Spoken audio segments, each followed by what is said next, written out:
Bonjour. Bonjour monsieur. Gérard Rivière, président du conseil d'administration de la Caisse nationale d'assurance vieillesse. Christian Giganti, directeur général du groupe Polylogie. Nous sommes un ensemble de ESH, Entreprise sociale pour l'habitat, qui gérons un peu plus de 76 000 logements, familles, et logements individuels pour personnes âgées et personnes handicapées et logements étudiants. Le groupe Polylogie a une histoire assez ancienne, effectivement, sur le handicap. Nous avions travaillé à l'époque avec le ministre du Handicap, Myriam Monchamp, et c'est à la suite de cela que nous avons signé avec le ministre du Logement, qui est à l'époque Jean-Louis Borloo, en 2006, un engagement du groupe pour améliorer l'ensemble de notre patrimoine, y compris les logements, et depuis la voie publique jusqu'au logement, pour accueillir des familles avec un handicap. Nous, dans le cadre de notre action sociale en faveur des personnes âgées, pour favoriser l'autonomie et le maintien, le soutien à domicile de nos personnes âgées, nous développons depuis de nombreuses années une politique d'aide à l'amélioration de l'habitat pour favoriser ce maintien, mais c'était à destination des personnes propriétaires. Et on s'est bien rendu compte que finalement, l'immense majorité de nos ressortissants, et les retraités du régime général, sont la plupart du temps des personnes à revenus modestes, modérés ou modestes. Donc on avait besoin de se rapprocher de ces populations. Et c'est ce qui nous a amené à nous rapprocher des bailleurs sociaux, et notamment de l'OGIREP, qui est un des premiers bailleurs avec qui nous avons concrétisé et conclu une convention. Bonjour, François Guido, donc je suis le directeur chez le GIREP en charge de la maintenance, de la réhabilitation et du renouvellement urbain. En 2016, nous avons signé une convention triannuelle avec la Caisse nationale d'assurance vieillesse d'Île-de-France qui nous permet d'être plus ambitieux dans nos actions en matière de rénovation et de résidentialisation, si bien sûr ces travaux sont éligibles. Cette convention nous engage en contrepartie à mener une politique d'information et d'incitation auprès de nos locataires retraités ou en passe de l'être. Et pour cela, nous nous appuyons beaucoup sur nos gardiens comme lien entre le GIREP et les locataires. Bonjour, François-Dominique Barré, je suis le gérant de la société HQE Applications. HQE Applications est un bureau d'études spécialisé dans la mise en accessibilité et l'adaptation de logements pour les personnes handicapées ou pour les personnes âgées dans le cadre de la loi sur le vieillissement de la population. Donc, alors nous intervenons pour le GIREP depuis maintenant plus de 5 ans. Au départ, pour effectivement aller faire principalement des visites à domicile et faire des études de mise en accessibilité. Maintenant, nous sommes 3 personnes à intervenir quasiment à plein temps pour le GIREP. 2 qui sont le plus souvent au siège, et moi qui fais la liaison avec les locataires et qui vais faire les études de terrain. Bonjour, je m'appelle Ferdaous Najar, j'ai 19 ans, j'étudie actuellement à Paris, je prépare un BTS Commerce International. Je suis atteinte d'une arthrogrypose neuromusculaire depuis la naissance. Ça touche les articulations, les muscles et la respiration. Avant d'emménager ici, à Nanterre, j'habitais à Stein avec ma famille. On était dans un appartement, il n'y avait que 2 chambres, c'est-à-dire une pour moi, ma soeur et mon frère, et une chambre pour mes parents. Donc c'était plus vivable, quoi, parce que avec mon fauteuil, il pouvait y avoir des accidents. On avait demandé une douche adaptée, on avait à la place d'une baignoire, une douche où il y avait une marche, quoi. Du coup, c'était très compliqué pour moi.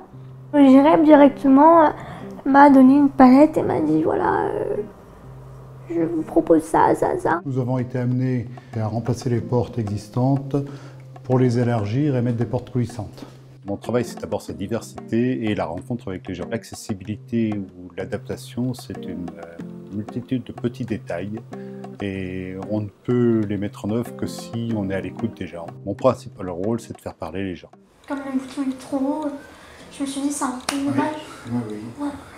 Et encore, il a une hauteur conforme, il est à 90. Nous allons insérer un deuxième œilleton dans la porte de telle sorte que Ferdaous puisse voir les personnes qui arrivent. Au niveau des seuils de la porte, on va rajouter un petit seuil biseauté de telle sorte que son fauteuil ne bute moins. Au niveau de l'interphonie, donc elle a été mise à bonne hauteur. Pas forcément très bas pour pas que les autres aussi soient handicapés du coup, mais voilà, je pense qu'il a une hauteur qui peut correspondre à la fois à moi et aussi aux autres, quoi. On peut changer ça, hein, parce qu'on est quand même en 2016, il y a beaucoup de technologies, etc. Et les choses prioritaires, moi, que j'estime prioritaires, ne sont pas encore au rendez-vous. Et moi, j'aimerais bien aussi que ça change. Et pour finir, pour également permettre d'avoir une autonomie la plus parfaite possible, on a créé dans le salon une séparation avec une porte coulissante pour créer une chambre. Voilà. Faut continuer ça. C'est pas à négliger du tout parce que c'est vraiment nécessaire. Et si vous pouvez même, dans le futur, faire en sorte que ce système-là, cette fonction-là, devient une base, même une obligation peut-être, ce serait génial, vraiment. Aujourd'hui, la politique d'accessibilité, n'est-ce pas, ce n'est pas uniquement une mise aux normes stricte aux normes accessibilité. L'objectif du pôle accessibilité est d'améliorer les conditions de vie de nos locataires en situation de handicap. Et pour cela, en fait, il faut comprendre le réel besoin de ces locataires, les accompagner, trouver les solutions les plus adaptées pour obtenir la meilleure satisfaction. Notre action auprès de l'EGIREP est divisée en deux parties, c'est-à-dire d'une part, il y a les adaptations pour les locataires et d'autre part, il y a les mises en accessibilité des bâtiments qui vont bénéficier à l'ensemble des locataires d'un immeuble. Alors nous, on a la chance effectivement d'avoir une politique de gardien d'immeuble. Dans tous nos immeubles, nous avons des gardiens qui peuvent, eux, détecter effectivement une difficulté pour une famille qui n'a peut-être pas envie d'en parler, mais qui peut en parler des fois avec le gardien, où le gardien nous alerte. C'est dans ce sens-là qu'on peut aller voir la famille après et de voir avec elle. Je m'appelle Monsieur Robquin, je travaille pour la société Logirep depuis 20 ans. La société Logirep perçoit ses gardiens comme un atout majeur dans la vie de tous les jours sur ces sites, surtout sur les sites importants. C'est nous qui faisons vivre quelque part les sites en tant que gardiens. Ce qui me plaît dans ce travail, c'est déjà le relationnel. C'est tous les jours quelque chose de nouveau. Depuis 2006, nous avons adapté environ 1600 logements, soit 5% de notre patrimoine, sans compter les logements qui sont livrés, adaptés déjà aux personnes à mobilité réduite. Donc le montant des travaux d'adaptation annuels représente environ 1,8 million. À cela, il faut ajouter les travaux de mise en accessibilité de nos bâtiments, qui représentent environ 300 000 € par an. Donc la question de l'accessibilité est évidemment intégrée dans tous nos projets de rénovation, de résidentialisation. Bonjour, je suis Franck Février. Ça fait une vingtaine d'années que je suis dans ces locaux-là, à Logirep. Comme vous avez sans doute remarqué, j'ai un léger handicap et ils ont installé le logement pour moi. Ils ont fait pas mal de choses.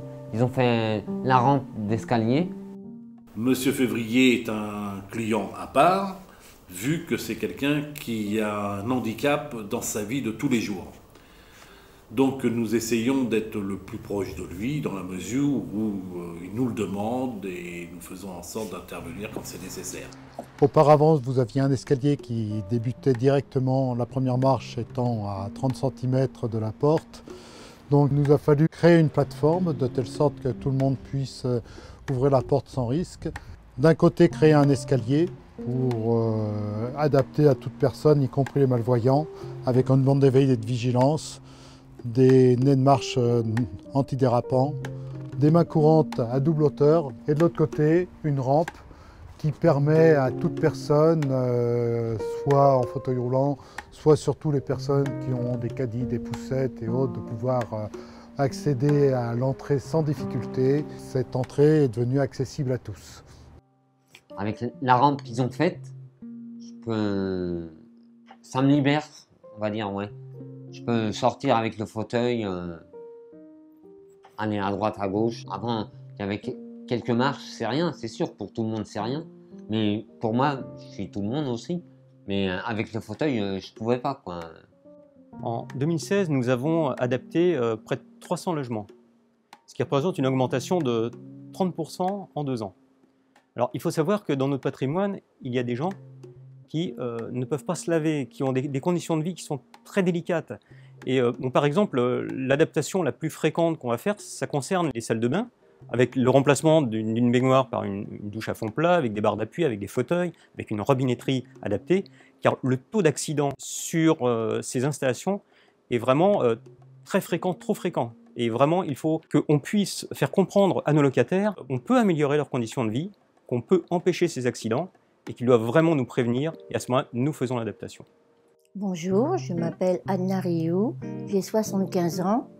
Bonjour, je m'appelle Jean-Pierre et j'ai 78 ans. Nous habitons Fontenelle-Fleury depuis 48 ans. Chez Logirep. Des amis qui étaient là, ils nous ont donné l'adresse et puis on a été pris, on était contents comme tout. Il faut dire que les gardiens ils ont été très gentils. Chaque fois qu'on leur demandait quelque chose, ils nous ont toujours reçus agréablement, quoi. C'est ça, parce que souvent les gens se plaignent qu'ils ont de très mauvais gardiens, je ne m'entends pas avec eux, je sais pas. Nous, on n'a jamais eu aucun problème. C'est nous qui faisons vivre quelque part les sites en tant que gardiens. Nous faisons remonter les informations, nous gérons nos réclamations et nous avons avant tout des engagements vis-à-vis de notre clientèle. C'est là que vous avez une capacité de sensibilisation des personnes âgées lorsque vous procédez à une rénovation générale de votre habitat. Une certaine catégorie de la population, avant que nous conventionnions ensemble, prenait contact avec nous pour adapter leur logement. Par contre, on sait très bien que de nombreuses personnes sont plutôt réticentes parce qu'il y a une forme de déni du vieillissement. C'est très bien que le vieux, c'est pas moi, c'est l'autre. Quand on pourra plus monter les 4 étages. Voilà. Mais là, on est tranquille. Tant qu'on peut rester, on reste. On sait que nous, nos familles sont très attachées à leur logement, leur quartier, contrairement à ce qu'on pourrait imaginer, et qu'ils ont du mal, et que pour dans certains cas, c'est vraiment un gros problème de laisser leur logement pour aller vivre ailleurs.